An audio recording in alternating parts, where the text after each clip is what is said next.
이번에는 KBS 충주 스튜디오 연결해서 북부권 소식 살펴보겠습니다. 박은지 아나운서 전해주시죠. 네, 충주입니다. 5억 원이 넘는 대규모 결손금을 낸 지난해 제천국제음악영화제 사무국의 부실 운영이 드러났습니다. 제천시의 특정 감사 결과 공고도 없이 임원의 친인척을 채용하거나 임금을 과다 지급하는 등 문제가 한둘이 아니었습니다. 보도에 정진규 기자입니다. 지난해 제천국제음악영화제 사무국은 직원 공개 채용 규정을 무시한 채 공고도 없는 비공개 채용을 진행했습니다. 일체의 심사 과정 없이 채용된 직원은 다름 아닌 사무국 임원의 조카였습니다. 영화제 운영과 관련된 계약도 엉터리였습니다. 지방계약법에 따라 추정가 2천만 원 이상인 계약은 공고를 통해 입찰해야 합니다. 그런데 이에 해당하는 공연과 물품 임대 등 계약 7건은 수의계약으로 진행됐습니다. 이 수의계약 안에는 당시 영화제 집행위원이 대표로 있는 업체도 포함됐습니다. 심지어 주요 인사 만찬 용역 계약은 아예 사업자 등록증도 없는 개인과 체결했습니다. 영화제 예산 회계 처리는 더 심각합니다. 영화제 사무국의 보수 규정을 무시하고 직원 임금과 수당을 5천만 원 이상 더 많이 지급했습니다. 상여금 지급 근거가 없는 직원들에게까지 돈을 나눠줬는데 심지어 사업비가 초과된 것을 알면서도 상여금을 지급하기도 했습니다. 또 영화제 업무 추진비를 주점에서 사용하는가 하면 업무용 차량을 평일과 주말 가리지 않고 개인 용도로 사용한 점 등도 드러났습니다.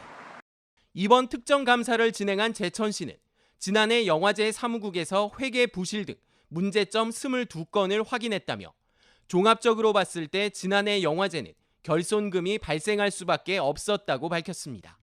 지난해 단 엿새 동안 개최된 영화제에 투입된 예산은 총 39억 원. 영화제 사무국이 주먹구구식으로 사용했던 이 돈들은 모두 세금이었습니다.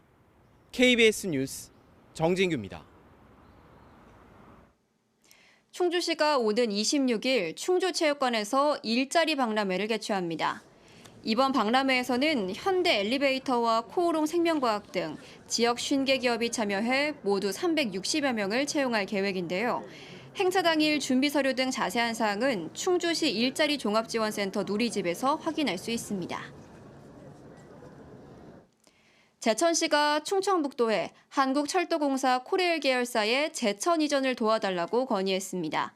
최웅경 제천 부시장과 김호경, 김꽃님 충북도 의원은 어제 도청에서 공공기관 2차 이전 관련 전략회의에 참석해 코레일 계열사의 이전 필요성과 제천의 유치 계획 등을 설명했는데요. 제천시는 앞으로도 코레일 계열사 등 공공기관 이전을 위해 전국 순회 유치 활동, 비혁신도시 연대 등을 추진할 계획입니다.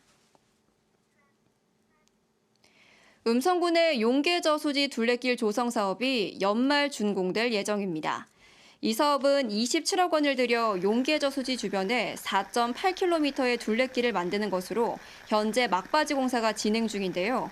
음성군은 용계저수지를 시작으로 무국과 금속저수지에도 둘레길을 만들어 2025년까지 삼형제 저수지 둘레길을 완성할 계획입니다. 단양군과 한양대학교 서울병원이 어제 군청에서 단양군 보건의료원의 원활한 운영을 위한 간담회를 개최했습니다.